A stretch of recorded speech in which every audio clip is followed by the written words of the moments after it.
Ayan, what's up dribblers at mga shooters, kamusta?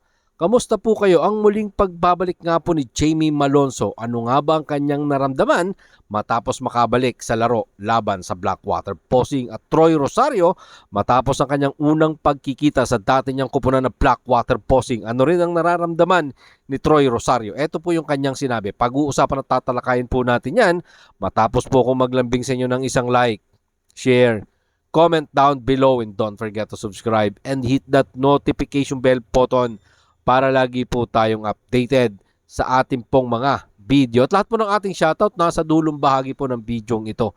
Si Jamie Malonzo ay sumalampak nga po ng isang dunk sa kanyang unang laro matapos ang 9 na buwan na pagpapagaling sa kanya pong naging injury, at sa kanya pong pagbabalik agad umiskor si Jamie Malonzo para sa kanyang kupunan na Barangay Ginebra San Miguel ng 8 puntos sa 10 minuto at 56 second ng kanila pong bakbakan ng Blackwater Posing, na napagtagumpayan nga po yan ng Barangay Ginebra San Miguel sa score na 86-63. Ito yung unang pagkakataon na muling naibalik ni Jamie Malonzo matapos ang kanya pong 9 na buwan na pagpapagaling sa tinamong calf injury last April 14 laban sa dati niyang kupunan ng Northport Patang Pierre. Kinailangan pa nga po ni Jamie Malonzo ng isang operasyon. Narito po ang sinabi ni Jamie Malonzo sa ulat ni Reventerado ng Spin.ph. It was amazing. Sa totoo lang, pakiramdam ko ay naghihintay ako ng isang sandali para sa araw na ito. Ang sarap sa pakiramdam for sure. Naging maingay nga po ang Barangay Ginebra San Miguel fans sa loob ng Inares Center sa Antipolo City matapos nga po ang isang dunk ni Jamie Malonzo sa natitirang 2 minuto at 39 second ng third quarter. Nakuha nga po nila ang turnover kung saan naipasa ni Scottie Thompson ang bola. Nang makita niya si Jamie Malonzo, agad nga pong ibinigay ni Scottie Thompson sa uncontested slam dunk.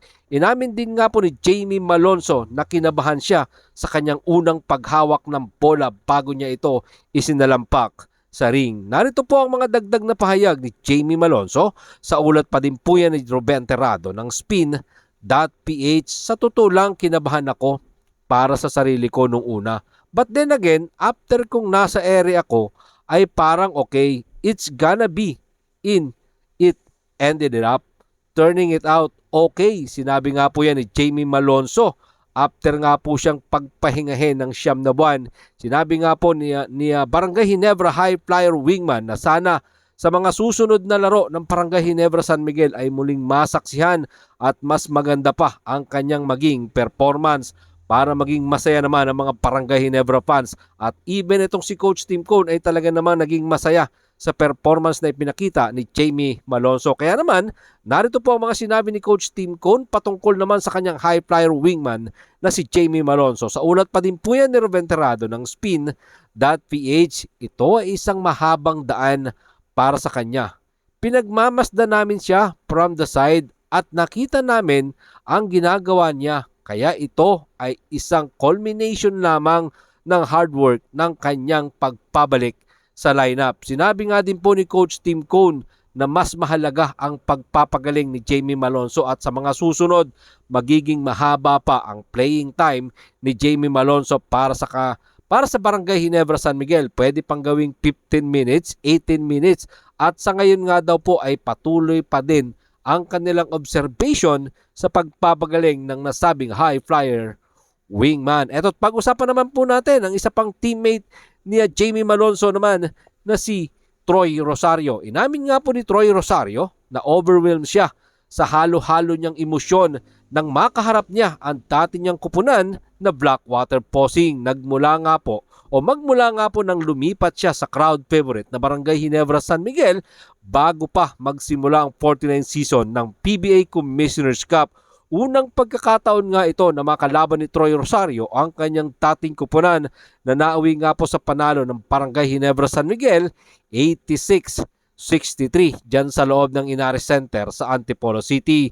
Sa pagkatalo nga po ng dating kupunan ni Troy Rosario na Blackwater Posing ay nalagay naman sila sa pingit ng alanganin at hindi na muling makakapasok sa playoffs ng ng pagpapatuloy ng 49 season ng PBA. Ang pagkatalo nga po ng Blackwater Bossing, 63 points. Pangalawa nga po ito sa pinakamababa ngayon pong 2024-2025 season ng PBA. Matapos nga po ang Ginebra San Miguel at Rain or Shine, 64-73. Sa nakaraang pong 49 season naman yan ng PBA Governors Cup, dyan po yan nangyari sa Candon, Ilocos Sur. At dahil dyan, natalo nga po ang Barangay Ginebra San Miguel kalaban ng kupunan ni Coach Yeng Giao, at mixed emotion nga daw po para kay Troy Rosario ang kanyang nararamdaman. Narito po ang sinabi ni Troy Rosario sa kanyang dating kupunan na Blackwater Bossing. Sa ulat naman po yan ni Jerry Ramos sa spin.ph. Saya ako na nanalo kami, pero sa din dahil sila ang tinalo namin. Alam mo naman, galing din ako doon, so alam ko rin yung struggle.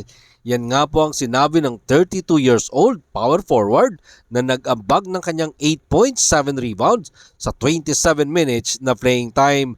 Pero sinabi nga rin po ni Troy Rosario na mas emotional siya ngayon kesa sa pakikipagsagupan niya dati sa kanyang dating kupunan na Talk and Text Tropang Giga. So mas emotional po itong si Troy Rosario sa kanyang pakikipagbakbakan dito sa dati niyang kupunan na Blackwater Bossing. Narito po ang sinabi ni Troy Rosario sa ulat ni Jerry Ramos sa spin.ph.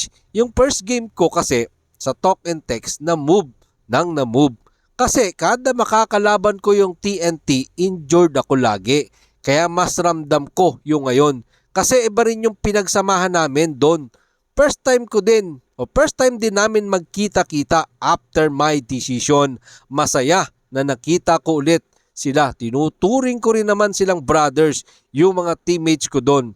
Siyempre, I feel for them. Nandyan pa nga rin po ang iniwan ni Troy Rosario sa kanyang kupunan na Blackwater Bossing, sina Import George King, Cedric Beerfield, Richard Escoto at etc. Matapos nga po ang Blackwater Bossing, ang unang kupunan naman ni Troy Rosario, ang Talk and Text Tropang Giga, ang kanyang makakalaban this coming Friday, January 17, 7:30 PM. Yan po ang pinakamagandang laban na masasaksihan ni Troy Rosario, o magandang laban na makakasagupan ni Troy Rosario ang kanyang dating kupunan na Talk and Text Tropang Giga, na matatandaan naman po natin na nag-offer din sa kanyang pabalikin siya neto pong bago siya mapunta dito sa Barangay Ginebra San Miguel, nang ituring nga po siyang unrestricted free agent. Samantala sa second game naman po, nanalo ang San Miguel Beermen sa kanilang sister team na Magnolia Chicken Templados, 85-78, a 7-point lead by San Miguel Beermen. Leading scorer po dyan ang best player of the game na si CJ Perez sa kanya pong 23 points. Narces, ang kanila pong import, may 18, Chongson 13, Pajardo 13, Cruz 10, Lassiter 8. Mahalagang basket po yan yung pinakawalan ni Marcio Lassiter. At sa Magnolia Chicken Templados naman, ang kanilang import na si Ratlip ang nanguna sa kanya pong 23 points. Mark Andy Baroca 13, Lucero 9, Lastimosa 9, Sanggalang 6. Yan po ang laban kagabi, Sunday, dyan po sa loob ng Inares Center. Maraming salamat po sa inyong panonood. Naman po ang inyong maging opinion. Pag-usapan po natin yan dyan sa comment section. Ingat and God bless everyone. Adjourn. Pero katulad po ng atin na pong nakagawian, shoutout po kina